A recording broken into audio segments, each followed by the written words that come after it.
Baik, Assalamualaikum warahmatullahi wabarakatuh. Bismillah, alhamdulillah, wassalatu wassalamu ala rasulillah wa ala alihi wa sahbihi wa mawalah, la hawla wa la quwata illa billah, amma ba'da. Assalatu wassalamu alaika wa ala alika ya sayyidi ya Rasulullah, alimni wa rabbini. Kita melanjutkan ke perhitungan awal waktu maghrib.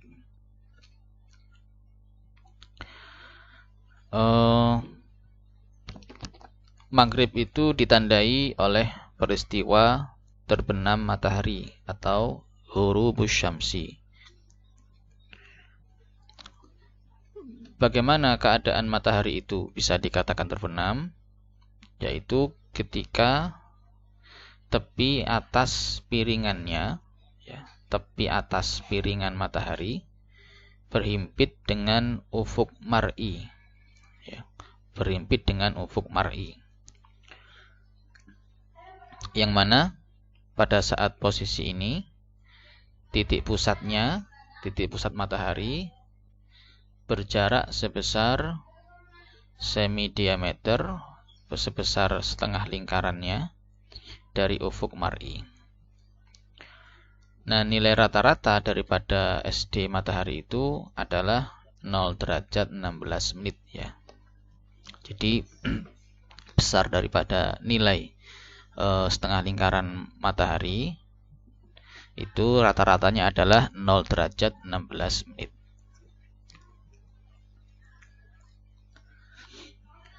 Nah, ini adalah posisi ketika piringan matahari berada di berhimpit dengan ufuk mar'i, yang mana titik pusatnya dengan ufuk itu berjarak setengah lingkaran atau setengah diameter, atau yang disebut dengan semi diameter, yang disingkat dengan SD. Kemudian pada saat matahari itu terbenam, itu ada fenomena refraksi yang membuat matahari ini tampak lebih tinggi dari posisi sebenarnya, ya. Jadi ada fenomena refraksi yang membuat matahari ini tampak lebih tinggi dari posisi sebenarnya. Jadi yang kita lihat, itu sebenarnya lebih tinggi dari posisi sebenarnya. Nah, nilai refraksi benda langit pada saat ada di ufuk itu adalah 0 derajat 34,5 menit.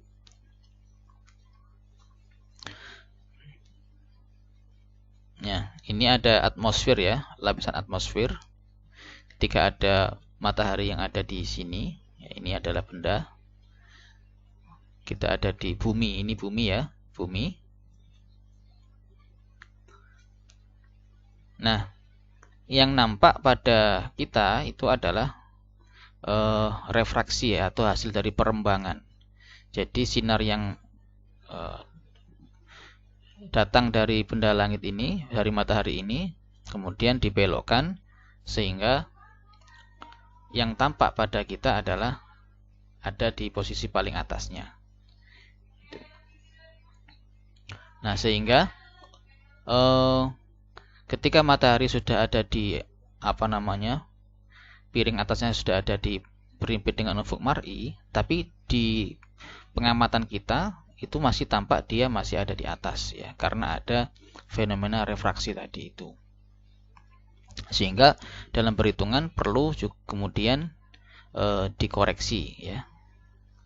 Nah, ketika tampak terbenam, titik pusat matahari berjarak sebesar SD plus refraksi. Sehingga kalau masih tampak itu sejatinya sudah terbenam, sudah sudah dia ada di bawah ufuk.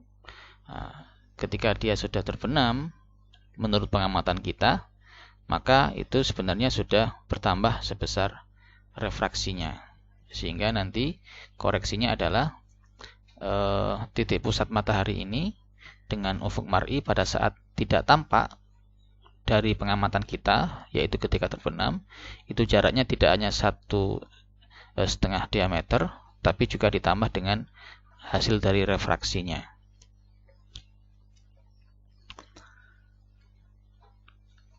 tempat dengan ketinggian lebih dari 0 meter di atas permukaan laut ini mengalami penurunan atau kerendahan ufuk mar'i sebesar 1,76 dikali akar ketinggiannya dalam meter. Hasilnya kemudian dibagi dengan 60. Maksudnya lokasi pengamat, lokasi kita itu ketinggiannya kan berbeda-beda.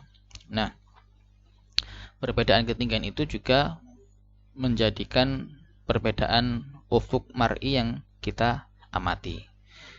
Kita bisa membuktikannya dengan kalau kita berdiri di atas gedung yang tinggi, melihat ke sekeliling kita nanti akan tampak lebih jauh dan lebih rendah pandangan yang kita capai. Berbeda kalau kita ada di lantai paling bawah, kita hanya bisa melihat tidak terlalu jauh dan tidak bisa terlalu dalam atau rendah pandangan kita. Nah, jadi ada koreksi lagi, ini ya, turun ufuk mar'inya. Sehingga tinggi matahari pada awal maghrib ini adalah 0 derajat dikurangi SD, dikurangi refraksi, dikurangi diaksen kerendahan ufuk mar'i. Ketika matahari dalam posisi maghrib, lingkaran deklinasi matahari dan lingkaran meridian ini membentuk sudut waktu maghrib atau yang disingkat dengan T maghrib. Ya, T maghrib adalah sudut yang dibentuk dari posisi di meridian sampai ke posisi maghrib. Lalu nilai T maghrib ini kalau kita bagi 15 nanti akan terkonversi menjadi jam T. Artinya waktu yang membentang antara kulminasi sampai dengan awal maghrib. Mencari nilai T rumusnya sama dengan mencari nilai T pada saat asar, yaitu cos T sama dengan negatif tangen pi lintang dikali tangen delta deklinasi ditambah sin H tinggi maghrib dibagi cos pi cos lintang dibagi cos deklinasi.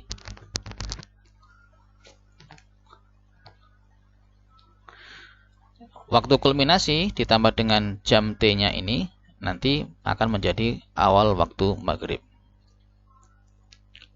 Contoh hisab awal maghrib dalam WIB untuk Surabaya dengan ketinggian 30 meter di atas permukaan laut pada tanggal 2 September 2006.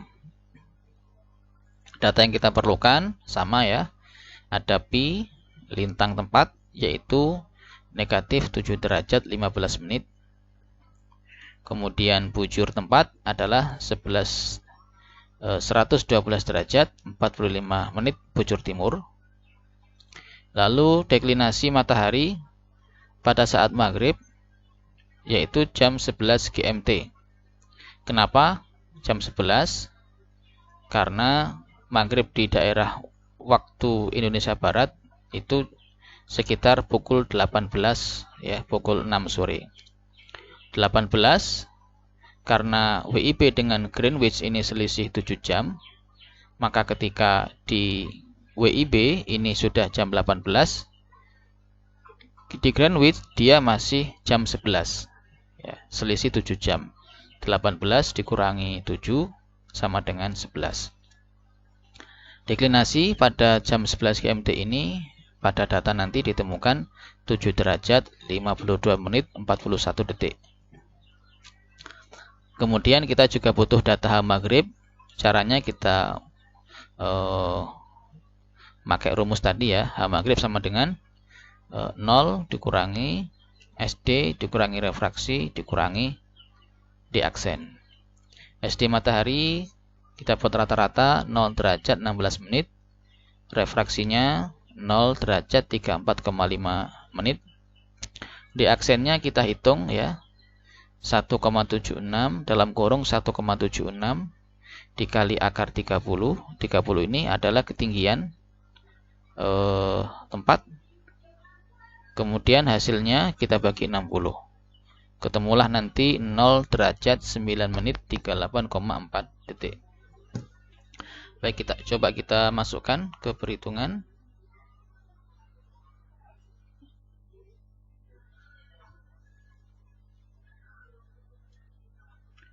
Satu 1,76 dikali akar 30 ya. Dalam kurung dulu 1,76 dikali akar 30 dalam kurung dibagi 60 sama dengan 0,1600665. Karena ini masih dalam bentuk apa namanya,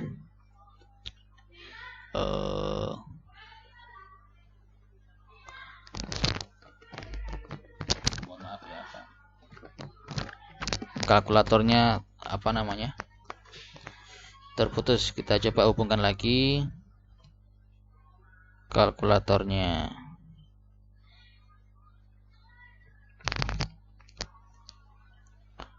Kalkulator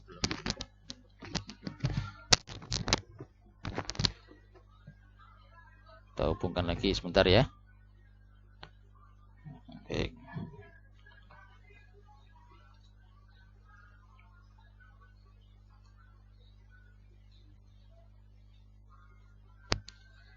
Kita hubungkan dulu.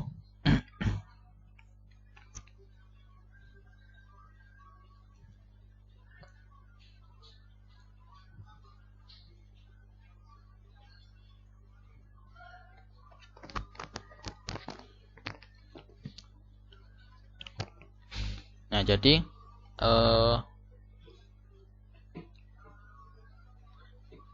tadi mencari nilai kerendahan ufuk ya, atau di aksen. Nah, tadi sudah ketemu hasilnya, masih dalam bentuk desimal. Nanti hasilnya kita rubah ke dalam bentuk derajat. Caranya langsung tekan tombol derajat. Jadi dari bentuk desimal tadi itu langsung kita tekan tombol derajat, nanti akan berubah ke bentuk derajat.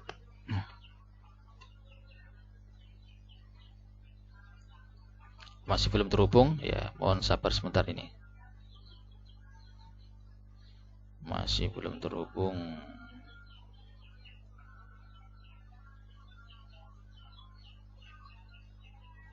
Kita hubungkan lagi.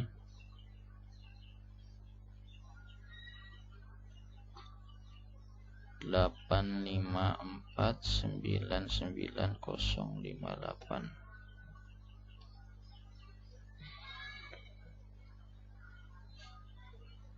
Ini kita masukkan pin dulu untuk mengkoneksikan antara HP dengan laptop ini.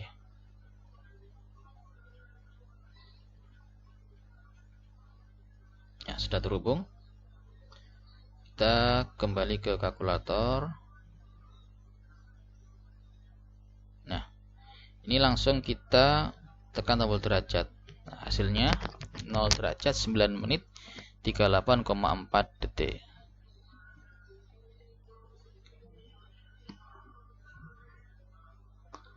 Kita kembali ke slide.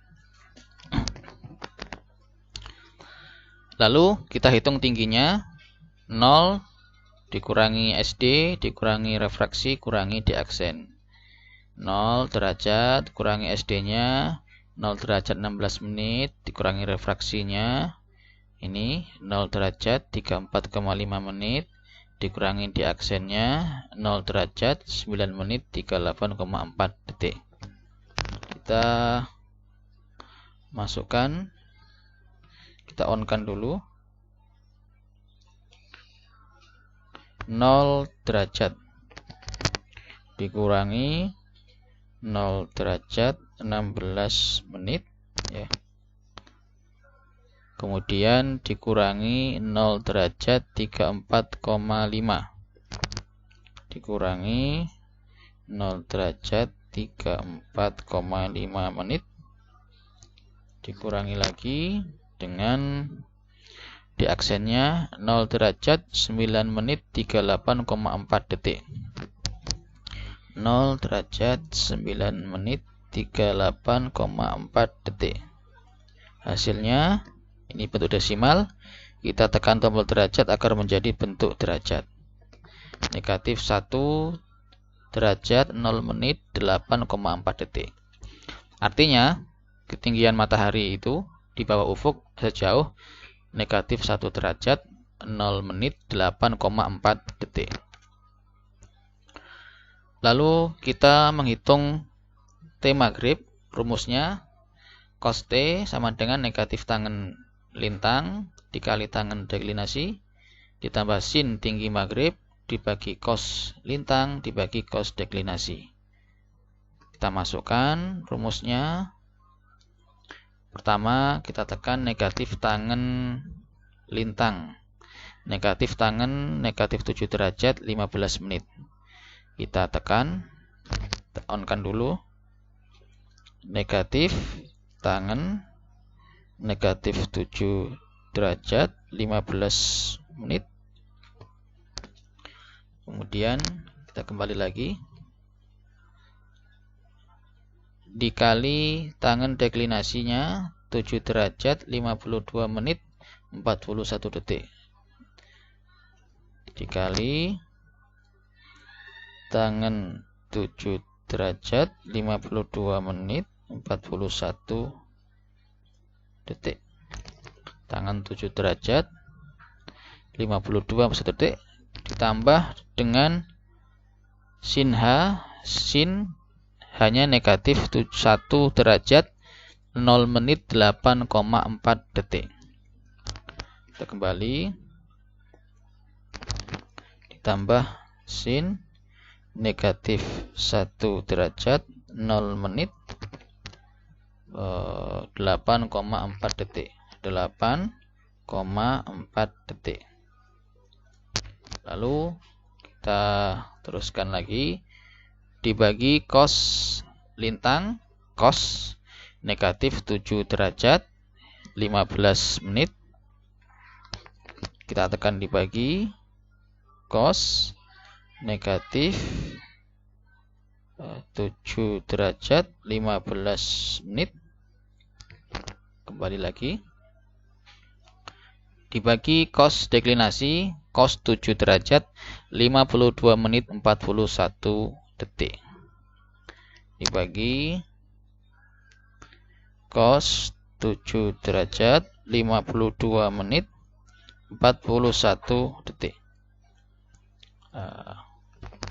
Langsung kemudian sama dengan hasilnya ini ya, 199097508 pangkat negatif 4. Kita tekan hasilnya. Negatif 0,000199 ya. Ini adalah nilai daripada cos T ya. Maka kita untuk mencari T-nya langsung kita tekan nanti shift cos an ya. Kita konversikan dari cos ke T ke derajat. Kita tekan langsung shift cos an sama dengan ya. Nanti munculnya 90 derajat 0 menit 41,07 detik. Kita coba, kita tekan shift cos an sama dengan ya, sudah ketemu hasilnya. Ini karena masih bentuk desimal, kita ubah ke bentuk derajat. 90 derajat 0 menit 41,07 detik. Ini adalah T besar T antara lingkaran meridian dengan lingkaran deklinasi matahari pada saat posisi di maghrib. Lalu kita menghitung awal maghrib. Rumusnya waktu kulminasi dalam WIB ditambah jam T plus waktu ikhtiyat. Waktu kulminasi ini berarti kita memakai waktu zuhur pada tanggal yang sama. Bukan waktu zuhurnya, tetapi waktu kulminasi yang dihitung pada waktu zuhur tadi. Nah, waktu zuhur tadi, waktu kulminasinya itu pukul 11 lebih 28 menit lebih 49 detik Ya, jadi kalau seperti ini tulisannya, dia sudah bukan lagi derajat tapi sudah dalam bentuk jam ya. Kita tambah dengan jam T. Jam T-nya kita ubah dulu T ke jam. Caranya T dibagi 15. Berarti 90 derajat 40 menit 41,07 detik kita bagi 15. Hasilnya 6 jam 0 menit 2,74 detik. Artinya dari kulminasi sampai posisi maghrib, matahari membutuhkan waktu 6 jam 0 menit 2,74 detik.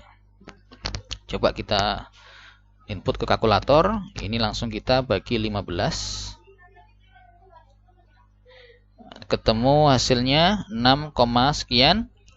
Masih dalam bentuk desimal. Maka kita rubah ke bentuk derajat. Kita tekan tombol derajat. Nah. Lalu kita jumlahkan jam WKM ini dengan jam T. Hasilnya adalah maghrib lokal pengamat observer 17, 28, 51,74 ya. Coba kita tambahkan. Ditambah 11, 28, 49 ya. 11, 28, 49 sama dengan, kita jadikan jam 17 lebih 28 lebih menit 51,74 detik. Ini adalah waktu maghrib lokal pengamat.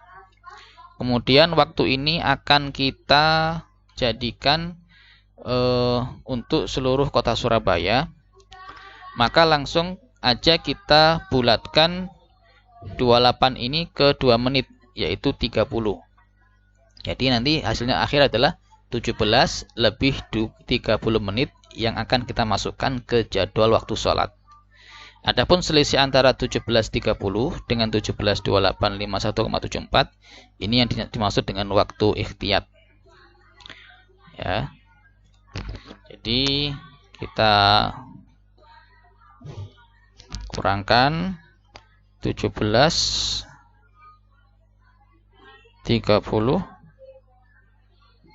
Nah, jadi waktu ikhtiyatnya 1 menit 8,26 detik. 1 menit 8,26 detik. Nah, baik, ini adalah langkah-langkah untuk menghitung awal waktu maghrib ya. Silakan dicoba dulu sesuai dengan contoh yang ada di video penjelasan. Nanti kemudian akan kita kembangkan kepada data-data yang lain ya, dengan menghitung awal waktu sholat di tempat yang lain dan dengan waktu yang berbeda. Saya akhiri dulu. Semua salam, mohon maaf. Wassalamualaikum warahmatullahi wabarakatuh.